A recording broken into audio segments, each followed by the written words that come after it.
Welcome, class, to week 6. We are moving right along. Thank you so much for a great week last week as we compared and contrasted some young writers' works. So you guys have done a great job with that. And we are going to continue to talk about compare and contrast as we move toward our third essay.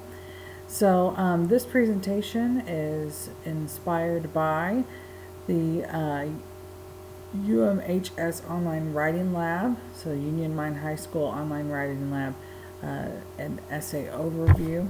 So that'll let you know that real quick.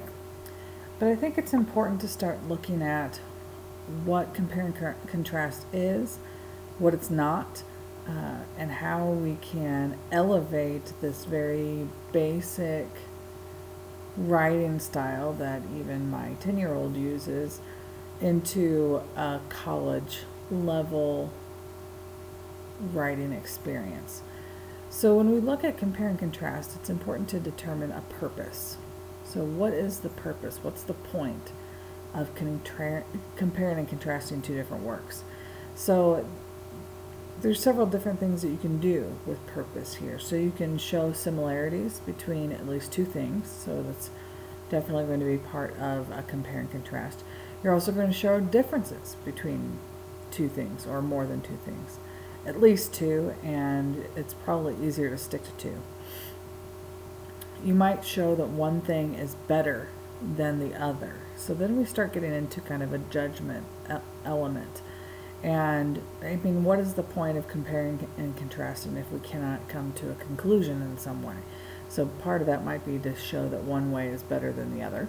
Or you might try to show that things that seem different are actually alike, or things that seem alike are actually different. And those last two really are important when we look at our particular assignment. So I want to bring that up real quick.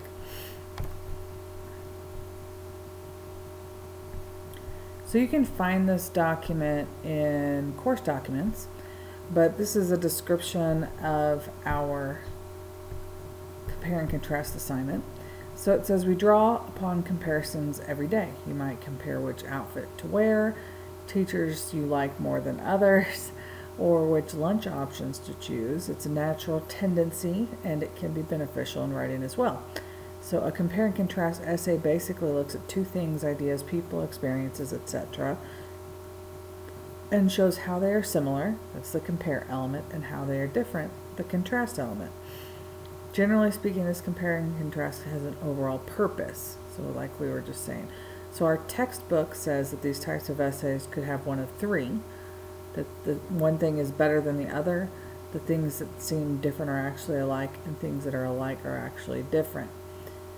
In our third essay, I'm asking you to compare and contrast two things or experiences to convey meaning that might not otherwise be seen. So that's where we get into that whole idea of the last two elements, something that is different that are actually alike, or something that are alike but are actually different. So there are a lot of examples on page 310 of our textbook that you can compare, but you are not limited to those. This is something that you can definitely think outside the box for. You can compare and contrast controversial political views, issues that might be specific to your school. You can compare and contrast movies or books, parenting styles, and there are just endless possibilities. So the point for you is to be able to show meaning that might not otherwise be obvious to most audiences. So I'm giving you a lot of freedom with this. I want you to think outside the box, and I'm really excited to see what you guys come up with. Just another suggestion, you guys worked last week in the discussion board comparing and contrasting two different stories from student writings. That might be something that you might want to develop further for the third essay. That would be completely fine. So that's something to think about as well. It has the normal confines of a writing assignment, so you need to have double space, Times New Roman font, MLA title page. This paper is going to be a little longer. It's 3 to 4 pages long. And we're including at least one outside source in this paper. So you can paraphrase, you can quote, and it needs to be cited with MLA citation. And next week we're going to talk about citation in the presentation. So of course you can only upload these files as Word documents or rich text format documents. Please do not upload them to the classroom in Google Docs unless you convert the file. And this is due by October 4th. So that's or at least it's due by the end of week 7.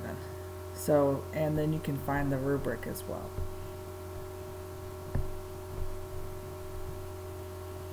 So I wanted to kind of go over some different things that you can do as you're pre-writing, as you're developing ideas. There are many different pre-writing strategies you can use. I have some charts and some diagrams that you might try out as you are developing your ideas. So this particular chart is done once you have decided the topics that you are going to compare and contrast. So in this instance, we're comparing and contrasting 2 different types of vehicles. So a BMW and a Honda Civic. So with the chart, what I've done is broke up into 3 categories, how we can compare and contrast these vehicles: price, mileage, and insurance. So the difference in price between the 2, the difference in mileage, and the difference in how much you have to pay to be insured for either vehicle.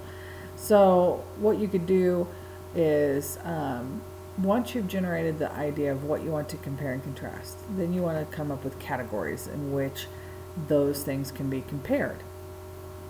And this is up to you as you brainstorm, as you think of ideas, as you think about the topic at hand, what elements you want to compare and contrast.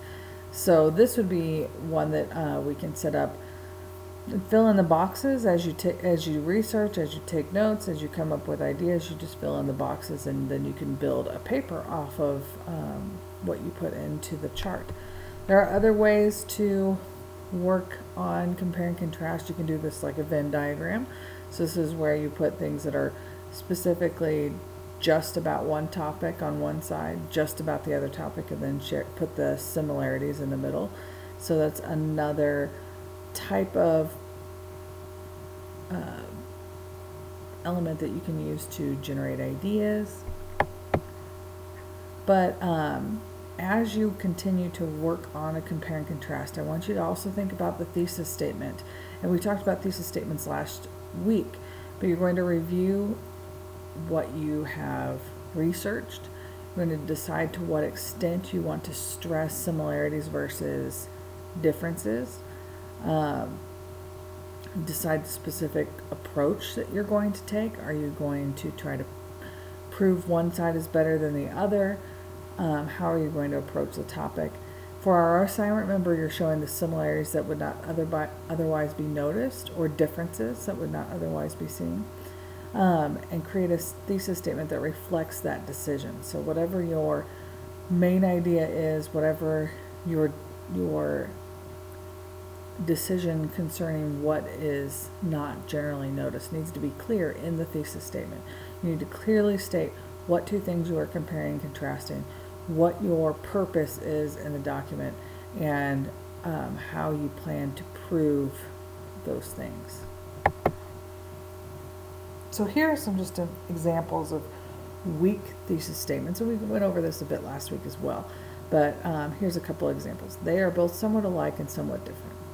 Okay, we already know that there's going to be similarities and differences spoken, but this is a little too blatant and it doesn't give a lot of details. I can see some similarities and some differences too. Using first-person perspective in this document is something I do not suggest. We've been spending time doing personal writing in the descriptive paper, sensory essay, and the narrative essay. Now we're moving into more academic tone, so I want you to try to avoid first-person perspective as much as possible.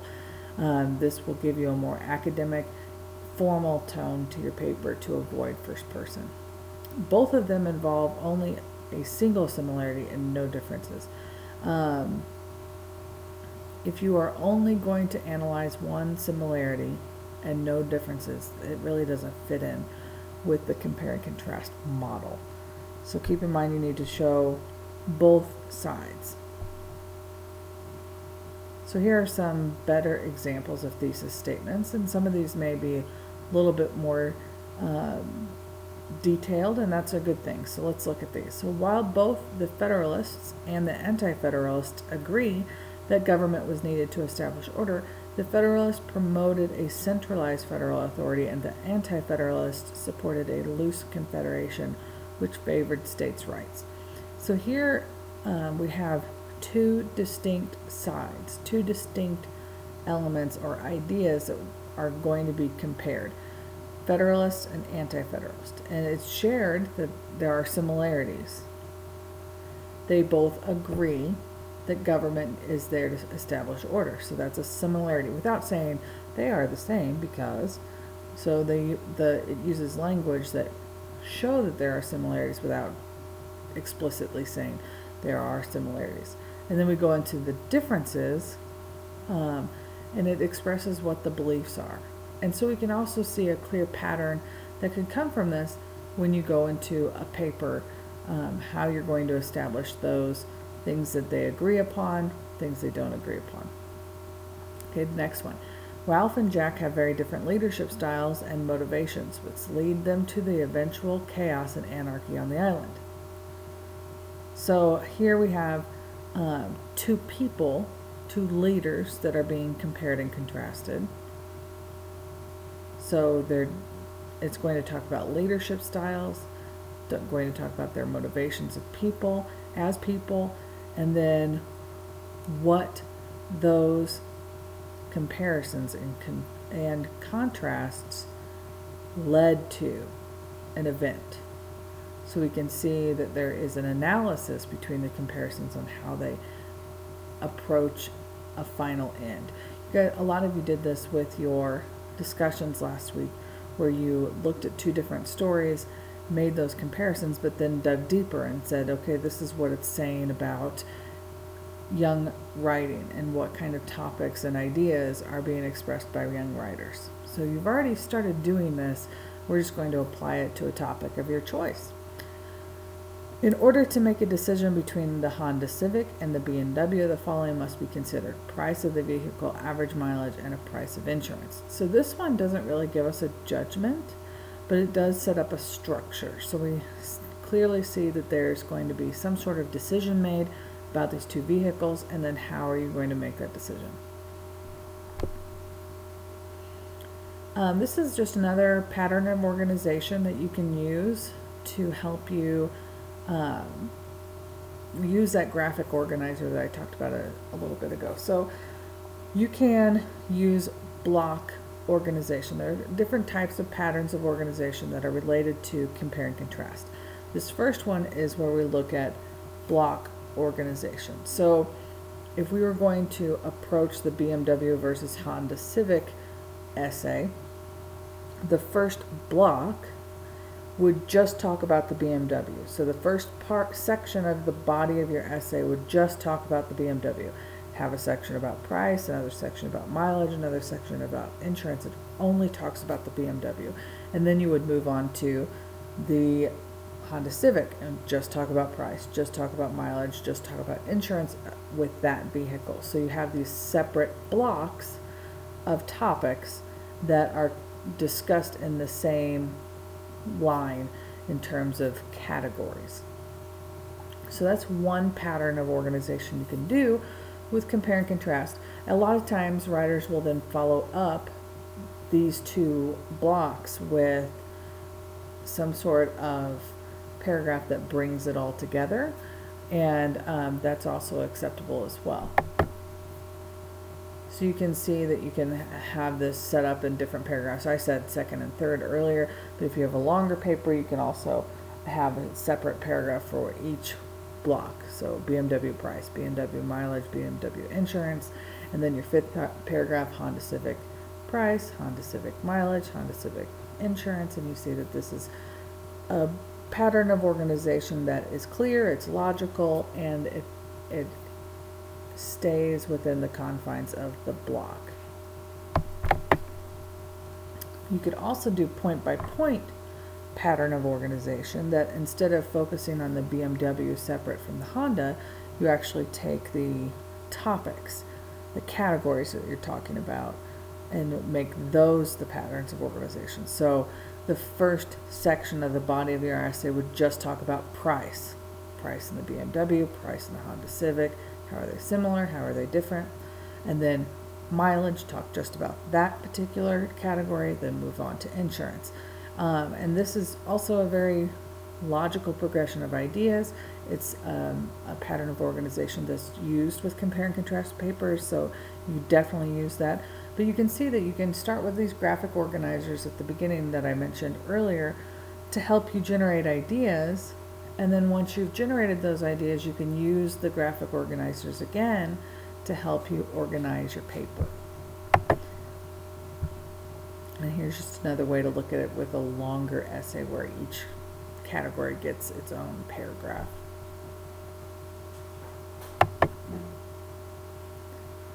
And then we have, we can outline these things. We used a graphic organizer, and then you can use an outline to help you organize your paper. But this is just the block method again, where we have the two separate ideas that are being compared and contrasted as sections in the body of the paper, as compared to our point-by-point method, where we look at the categories and break it up in terms of what elements are being compared and contrasted. Now, I've also uploaded this PowerPoint presentation to the classroom, so if you wanted to look at these more specifically on your own time, you're welcome to do so. I know I'm moving rather fast, but keep in mind you always have access to that PowerPoint presentation. So when you are comparing and contrasting, it's important to be able to connect these paragraphs so that it becomes one seamless idea. A lot of times when we go into these types of papers, the organization can become very stagnant because you have a very set pattern of organization, block by block, point by point, and things start to feel very compartmentalized. So it's important when you are creating compare and contrast papers to use those transitions to your greatest advantage. One way is to use just transitional words. So we have comparison words and contrast words. So like also, as, in the same way, like, likewise, similarly, comparable, equally, in addition. So this is a way to avoid saying I'm comparing over and over and over again. And contrasting, similarities and differences. We can use different words to mean the same thing. But using these transitional elements can help your paper flow well together also. Other things you can do to help your paper flow well together would be to continually point your paragraphs in the body of your paper back to the thesis statement. What are you trying to prove? What is the point? What is the purpose? And make sure that your body paragraphs are working to prove those points. So let's just quickly review. Make sure that you understand the purpose of the assignment. If you have any questions, feel free to ask. We definitely want to make sure that we're not leaving so much blank space at the beginning of the week. If you have legitimate questions, contact me, put them to the discussion board, whatever makes you comfortable, but we want to make sure that questions are asked, that you understand the purpose of the assignment. Complete your pre-writing activities. Go through the writing process. Don't just start writing and get done with it. We really want to spend time pre-writing. That means generating ideas, creating an organization, moving into research. And remember, we have at least one outside source for this paper. So all of those elements are helpful in establishing your ideas before you actually start writing. Be sure to gather evidence. Yes, you're going to need to include at least one outside source for this paper. So you're going to do some research. Crowder has a great library that you can access online. I'm sure that your school also has a library system you can utilize, but you can go online and look up information about your topics and really choose something that you're passionate about, that you're interested in, and that's going to help you in the process of gathering evidence and making it something that you're really excited about. Be sure to create a thesis statement, and I suggest doing this before you really start writing the paper, because you need to establish that point of view. What is your purpose? What are you trying to prove? What are these two things that you are comparing and contrasting? What is the message that you're going to present overall? Choose an organizational pattern. Yes, compare and contrast essays should be organized. So whether you choose point by point or blocked method, one of these methods need to be utilized when you create your paper. And writing an outline can be very helpful to you when you start to write.